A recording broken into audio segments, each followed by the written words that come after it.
11वें स्कंद का है। अवश्य मुझ पर आज भगवान प्रसन्न हुए। पिंगला वैश्या ने कहा, आज भगवान मुझ पर अवश्य प्रसन्न हुए हैं, क्योंकि हम भजन और ध्यान के विचार आ रहे हैं और कोई कामना नहीं रह गई, कोई आशा नहीं रह गई।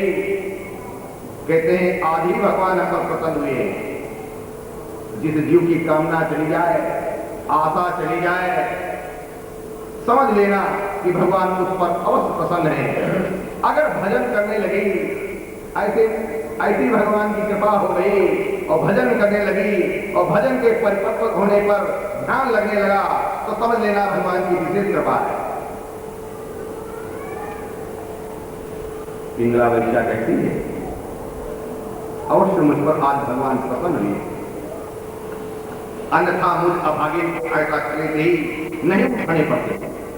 कहते हैं हमने सारे जीवन इतना क्लेश उठाया है, धनपतियों के लिए और राजा महाराजों के लिए रात रात भर जग करके मैंने देह सुख दिया है और देह सुख लिया है। इतनी बड़ी कृपा है श्री नारायण की, श्री हरि की, जिससे वैराग हुआ। पिंगला कहती है, कितनी बड़ी कृपा है श्री नारायण की और श्री हरि की, जिससे आज वैराग्य हुआ। मनुष्य वैराग के द्वारा ही सब बंधनों को काट कर शांति लाभ करता है। एक ही तरीका है, जितने बंधन हैं उनको काटने का, वो है वैराग। वैराग ऐसी तलवार है जो सारे बंधनों को काट देगी। पिंगला कहती है, पिंगला वैश्या कहती है, अब मैं भगवान का ये उपकार आदर पूर्वक सिद्धता का स्वीकार करती हूं। ये भगवान का बहुत बड़ा उपकार है कि जिसके मन से कामना चली गई और आशा चली गई। कहती है, मैं भगवान का ये बहुत बड़ा उपकार सिर झुकाकर स्वीकार करती हूं, क्योंकि मैं भगवान की कृपा से पूर्णग्रस्त हूं। न मुझे कोई कामना रह गई संसार में और न कोई आशा रह गई। भगवान का भजन करूंगी और भगवान का ध्यान करूंगी। विषय भोगों की दुराशा छोड़कर पिंगला कहती है, विषय भोगों की दुराशा छोड़कर उन परमेश्वर की शरण ग्रहण करती हो। अब मुझे प्रारब्धानुसार जो कुछ मिल जाएगा। देखिए, वैराग की चरम सीमा पिंगला वैश्या की केवल महात्मा के दर्शन करने से कहती कि संसार में प्रारब्ध के अनुसार जो कुछ भी मुझे मिल जाएगा, मैं प्रयत्न कुछ भी नहीं करूंगी। मैं प्रयत्न कुछ भी नहीं करूंगी, कहते कि मेरे अंदर कोई आशा और कामना नहीं है। प्रारब्ध के अनुसार जो कुछ मुझे मिल जाएगा उसी से निर्वाह कर लूंगी। संतोष तथा श्रद्धा के साथ रहूंगी। संतोष बहुत बड़ा धन है, इससे बड़ा कोई धन नहीं। वो कहती है, संतोष और श्रद्धा के साथ रहूंगी। संतोष के साथ श्रद्धा भी होना चाहिए। अब मैं किसी दूसरे की ओर न ताकर, कहती है, अब मैं किसी दूसरे की ओर नहीं ताकूंगी, अपनी दृष्टि नहीं डालूंगी, अपनी दृष्टि नहीं डालूंगी किसी की तरफ। अब तो जो अपने हृदय पर है, श्री हरि है, आत्मस्वरूप है, कहते प्रभु के साथ विहार करूंगी। उन्होंने कहा, पिंगला कहती है कि आज तक मैंने धनपतियों और राजा महाराजाओं के साथ विहार किया है। अब मैं जो मेरे हृदय पर है, जो मेरे हृदय के ईश्वर है, जो मेरे अंदर बैठे हुए हैं, मैं उनके साथ विहार करूंगी।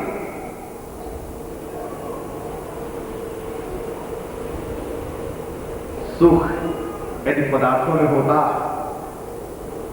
तो राजा महाराजा राज्य का और पदार्थों का त्याग क्यों नहीं करते?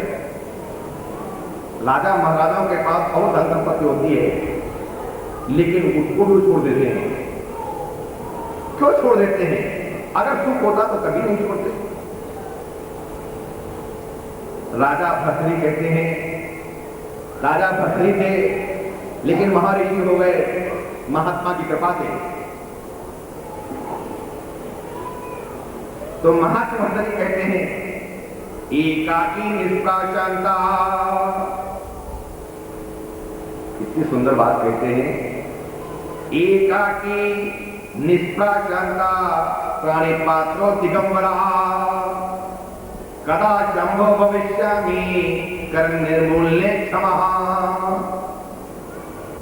अकेला स्पृहा है, किसी प्रकार की स्पृहा नहीं है, अकेला स्पृहा रहे, शांत चित्त, कर पात्री, कर ही पात्र है, कर पात्री दिगंबर होकर हे शंभो मैं कब अपने कर्मों को निर्मूल करने में समर्थ होऊंगा। कहते दिगंबर होकर के हे शंभो हे शिव मैं अपने कर्मों को निर्मूल करने में समर्थ होऊंगा। नहीं तो ये जीव कभी भी अपने कर्मों को निर्मूल नहीं कर सकता है, क्योंकि कर्मों की आसक्ति की वजह से ही ये जीव इस संसार के बंधन में बंधा हुआ है। राजा भद्री भगवान शिव से प्रार्थना करते हैं और कहते हैं एकाकी निष्प्राचंदा पाणिपात्रो दिगंबरा कदा शंभो भविष्यामि कर्मण्ये क्षमा। भक्त है सब कर्मों का निर्मूल यानी अत्यंत भाव, ऐसी अवस्था केवल चाहती है। भर्तरी केवल एक ही चाहते हैं कि सब कर्मों का निर्मूल हो जाए और एकांत अवस्था मिल जाए। ऐसी बात नहीं है, वो उसे प्राप्त करते ही नहीं, केवल चाहते ही नहीं थे, बल्कि भगवान शिव ने कृपा की उनके ऊपर और वो उस अवस्था को प्राप्त कर गए, अर्थात उनके सारे कर्म क्षय हो गए, निर्मूल हो गए। उनकी व्याकरण के नियमों की कारिकाएं श्लोक देखने में आती हैं, उनका बड़ा सुंदर साहित्य मिलता है। भर्तरी का बहुत सुंदर साहित्य है, वो व्याकरण साहित्य आदि के प्रकांड विद्वान थे। अध्ययन आदि जिस काम में लगे तो उसे उन्होंने बड़ी तल्लीनता से किया। जब राज्यकार हाथ में लिया तब उसे बड़ी तत्परता से और लगन से संभालते रहे और रात्रि में स्वयं खेत बदलकर घूमते और निरीक्षण करते कि मेरी प्रजा को कोई कष्ट तो नहीं है।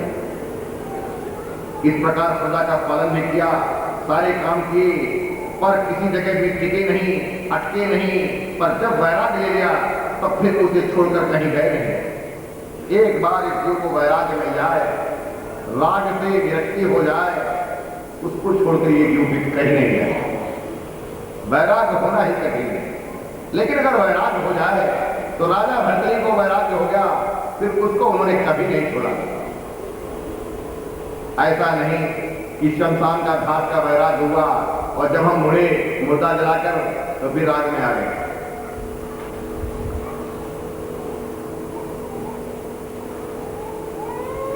ठीक ही है, रहने योग्य, ठहरने योग्य एक निर्भय स्थान तो वैराग्य ही है। वैराग्य वो स्थान है जहां कोई भय नहीं है। वैराग्य उस स्थान को कहते हैं जहां कोई भय नहीं है। वैराग्य उस स्थान को कहते हैं जो ठहरने योग्य है। हमें उसी स्थान पर ठहरना चाहिए जहां हम वितरागी हैं।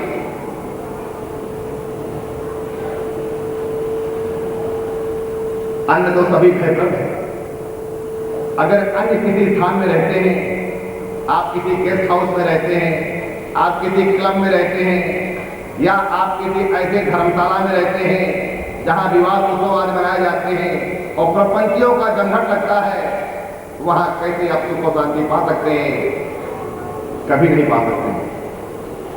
वैराग्य तो स्थान है जहां ठहरने योग्य है। वैराग्य वो स्थान है, वैराग्य वो जगह है, वैराग्य वो स्थिति है जहां से कोई कामना नहीं है। उसको प्राप्त कर लेने के बाद कोई कामना नहीं है, कोई इच्छा नहीं है, कोई आशा नहीं है। राजा भर्तरी कहते हैं, राजा भर्तरी ने कहा भोगे रोग भयम कुले युद्ध भयम वित्ते न पालादयम माने दैन भयम बले रूप भयम रूपे जाराया भयम शास्त्रे वाद भयम गुणे खल भयम काये कृतांतदयम सर्ववस्तु भयावंती भुविनृणाम वैराग्यमेवा भयम।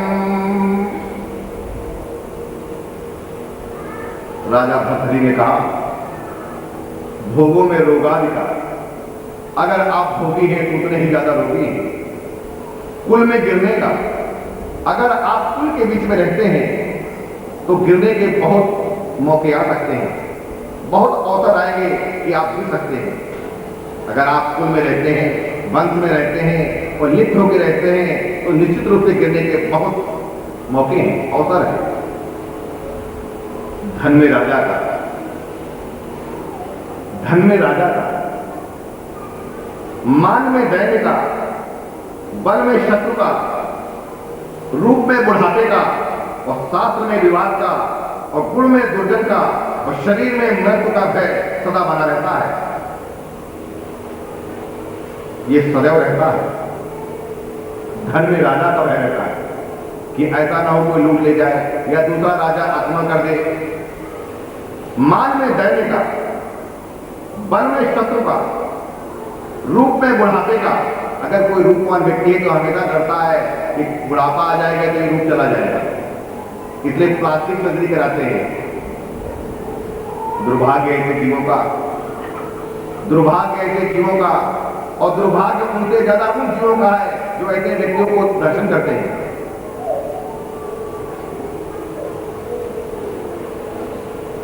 शास्त्र में विवाद का, अगर आप शास्त्र का अध्ययन करते हैं तो अध्ययन करते हैं तो विवाद का सदैव भय बना रहेगा।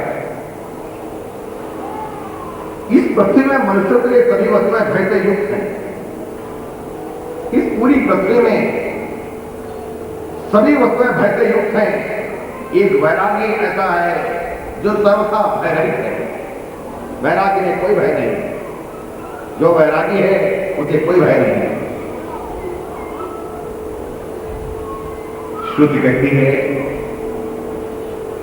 भोगा न भुक्ता भयमेव भुक्ता, इतको न तप्तम भयमेव तप्ता, कालो न यातो भयमेव याता, कृष्ण न जीर्णम भयमेव जीर्णा। हमने भोगों को नहीं भोगा, भोगने नहीं, भोगों ने हमें भोग लिया। श्रुति कहती है इस जीव ने भोगों को नहीं भोगा, बल्कि भोगों ने इस जीव को भोगा है। जितने भोग है, हम शराब नहीं पीते हैं बल्कि शराब हमको पी रही है। हम धन को किस लिए इकट्ठा कर रहे हैं कि धन हमको खा जाए।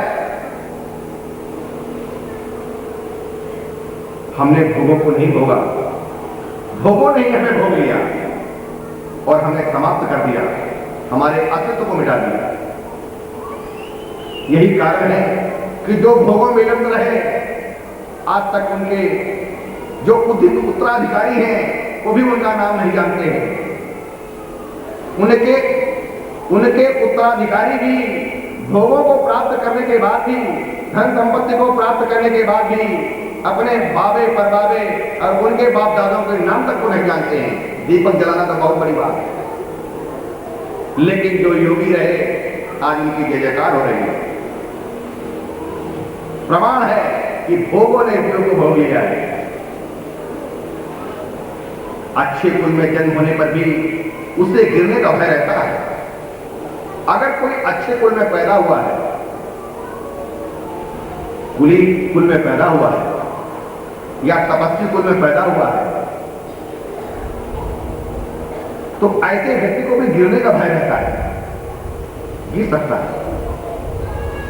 धनवान को अपने पुत्र से भी भय लगता है।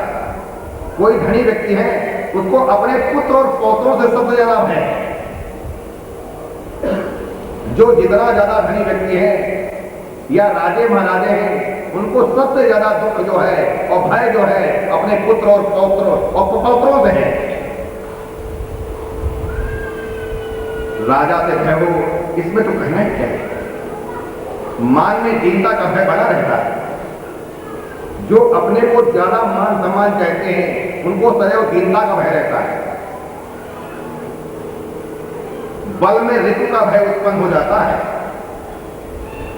आप जितने ज्यादा बल में हैं, सामर्थ्य में हैं, उतना ही ज्यादा आपको शत्रु का भय है। बुढ़ापे का भय तो प्रसिद्ध है, सभी लोग जानते हैं। उस अवस्था में मनुष्य 3 पगों से चलता है। उस अवस्था में बुढ़ापे का भय तो सबको प्रसिद्ध है, सब लोग जानते हैं। उस अवस्था में मनुष्य 3 पगों से चलता है। महात्मा लिखते हैं, महात्मा की वाणी है, लकड़ी पकड़ी सुगरी, लकड़ी पकड़ी सुगरी, लकड़ी पकड़ी सुगरी, कर में पग पंत परे न भरे डगरी,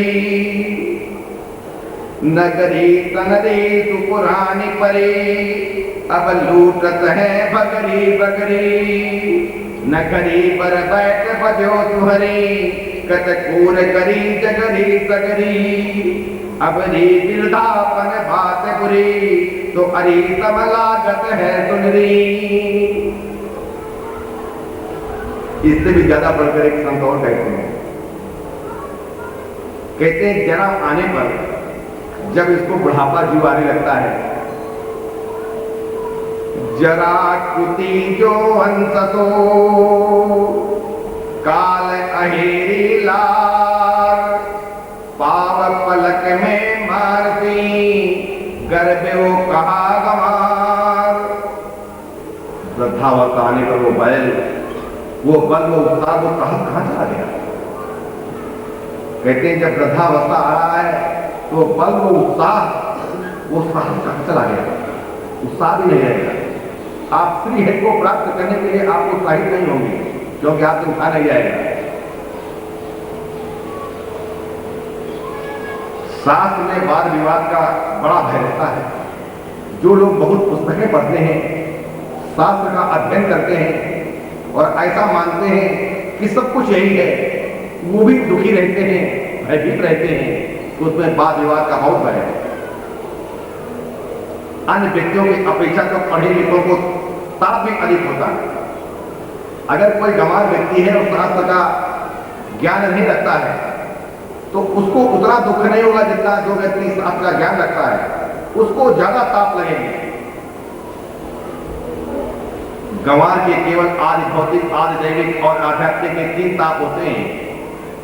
गंवार के, कोई अगर गंवार व्यक्ति है, मूर्ख व्यक्ति है, तो उसको 3 ताप लगते हैं, आदि दैविक, आदि भौतिक और आध्यात्मिक। अभ्यास, शास्त्र का अभ्यास, भंग, अपमान का भय, विस्मार, भूल न जाऊं इसकी चिंता, और गर्व विद्वता का अभिमान। ये पढ़े लिखे लोगों को ताप है। गंवार को 3 ताप है और गणित और पढ़े लिखे व्यक्ति को 7 ताप लगते हैं। एक बार सुन लीजिए, जो गंवार है वो भी सुन लें, जो पढ़े लिखे वो भी सुन लें। हम ये नहीं कहेंगे कौन क्या है, क्योंकि हम दोनों हैं। सबको 3 लगते हैं, 7 लगते हैं, हमको 10 लगेंगे। जो गंवार व्यक्ति है उसको आदि भौतिक, आदि दैविक और आध्यात्मिक ताप लगते हैं। लेकिन जो पढ़ा लिखा व्यक्ति है उसको आदि भौतिक, आदि दैविक, आध्यात्मिक अभ्यास, शास्त्र का अभ्यास करता रहता है। रोज गीता रटता है, रोज रामचरितमानस रटता है। एक एक श्लोक का सागर से रट रहे हैं तो उनको याद नहीं हुआ है, अर्थ तो अंतर नहीं आएंगे। अपमान का है, विस्मार, भूल न जाऊं, इसकी बहुत चिंता है कि जो श्लोक आज याद कर लिया है, हो सकता है कथा सुनाने बैठे तो वही भूल जाए। ये भी बहुत बड़ा भय है। और गर्व, विद्वता का अभिमान बहुत पीड़ित है। गुणे खल भयम, जहां परीक्षक नहीं, गुणी नहीं, गुणग्राही नहीं, वहां मूर्खों में हमारा मूल्य ही क्या है? वहां मूर्खों में हमारा क्या मूल्य है? एक गवैये थे, बड़ा सुंदर सितार लेकर राजा के पास गए, बहुत अच्छा गाते थे और बहुत सुंदर सितार लेकर के राजा के पास गए। राजा बाबू संगीत को क्या समझता, इस पर किसी कवि ने कह दिया, उसके दरबार में कवि बैठे थे तो किसी ने कह दिया, रे गायक ये गायक तो तू जानत परवीन। कहते हैं हे गायक, ये गाय तो है। कहते हैं ये तो गाय का बछड़ा है, तू अच्छी तरह से जानता है। वही एक कवि बैठे थे, उन्होंने तुरंत कह दिया कि राजा मूर्ख है और तुम राग रागनियों को बहुत अच्छी तरह समझते हो और इसके दरबार में आए हो। तो कवि जो बैठे थे वो साहब बोले, रे गायक ये गायक तो तू जानत परवीन, ये गाहक करवीन के तैनीनी करवीन। कहते हैं ये तो ग्राहक कहते हैं करवीन के, और तुम तो हाथ में वीणा लिए हुए। गुण कितने हो पर गुण ग्राहक नहीं तो उन्हें कौन लेता? आपके पास कितने भी गुण हो, आप कितने बड़े महात्मा हो, कितने बड़े वैरागी हो, कितने बड़े भगवान के भक्त हो, कितने बड़े प्रेमी हो, लेकिन जो गुण ग्राहक है अगर वो मूर्ख है तो व्यर्थ है आप ऐसे समाज में जाना। एक भी वैरागी नहीं, एक भी वैराग के शब्द को नहीं समझते, एक भी वैराग धारण नहीं करना चाहते और वैराग की कथा चल रही है।